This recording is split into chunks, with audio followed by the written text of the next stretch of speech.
Hello everyone, welcome back to the channel. In this video, I'm going to create a quick trade comparison review between these two AI app builder, which is Lovable and Replit. So let's quickly dive into it to decide which of these app builder can be a better choice app for you. So let's quickly dive into it. But before that, know that this video is based on collective data review.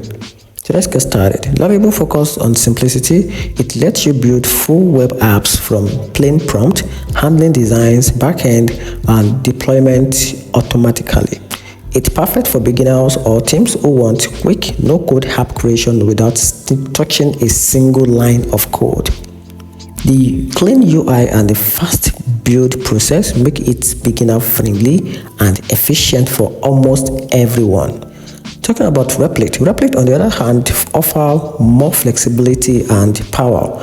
It supports AI-assisted coding, live collaboration, and full control over backend logic, making it ideal for developers who want both speed and customization.